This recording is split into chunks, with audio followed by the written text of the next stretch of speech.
मैंने आपको अकबर नेमकाब का कल्चरल लेख बताया था, उसको सांस्कृतिक विलंबना का सिद्धांत समाजशास्त्र में है कि जब कभी भौतिक संस्कृति आती है तो उसके साथ साथ सामाजिक और धार्मिक और दूसरी जो संस्कृतियां हैं वो भी अपने आप बदलती हैं, वो भी आती हैं, भौतिक संस्कृति के अकॉर्डिंग ही होती हैं वो भी। लेकिन कभी कोई भौतिक संस्कृति में बहुत आगे बढ़ जाए, यानी कोई आदमी आईफोन यूज कर रहा है, 1 लाख रुपए का उसके पास मोबाइल है और वो अपने आप को ऐसा समझ रहा है कि कपड़े उसने ऐसे पहने हुए हैं जैसे न्यूयॉर्क के स्टोर से अभी निकला है पहन के वो, और वो लॉस एंजलिस में या न्यूयॉर्क में खड़ा हुआ महसूस कर रहा है खुद को।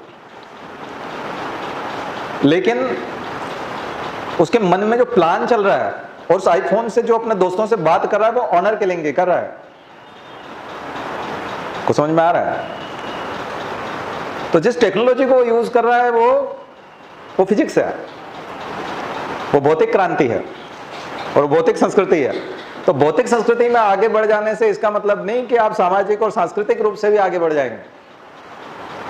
आगे बढ़ने का मतलब यह है कि आप कहेंगे हम गुलाम क्यों बने, तो भौतिक संस्कृति में तो आप गुलाम बन ही चुके हो, क्योंकि उधार की टेक्नोलॉजी है, सेकंड हैंड टेक्नोलॉजी है, आपने सेकंड हैंड टेक्नोलॉजी यूज की है, आपकी पैदा की हुई नहीं है, और आप सेकंड हैंड टेक्नोलॉजी जो यूज कर रहे हैं तो आप सामाजिक और सांस्कृतिक रूप से भी सेकंड हैंड टेक्नोलॉजी यूज करेंगे।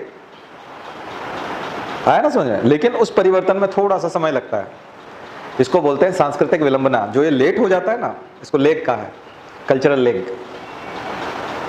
और ये हो क्या रहता है, पर ये है कि वो जब आखिरी सांसें जब ले रहा होता है ना, तो वही दिया जब बुझता है तो तेज जलता है, तो अंत में वो बहुत जद्दोजहद करता है, अपनी अस्तित्व की लड़ाई क्योंकि उसका एग्जिस्टेंस समाप्त होने वाला है। उसको पता चल जाता है कि समाज में मुझे स्वीकार करने वाले लोग अब बहुत कम बचे हैं और मैं अंतिम सांसें ले रहा हूं, तो अपनी एग्जिस्टेंस के लिए वो अंतिम लड़ाई बहुत तेजी से लड़ता है।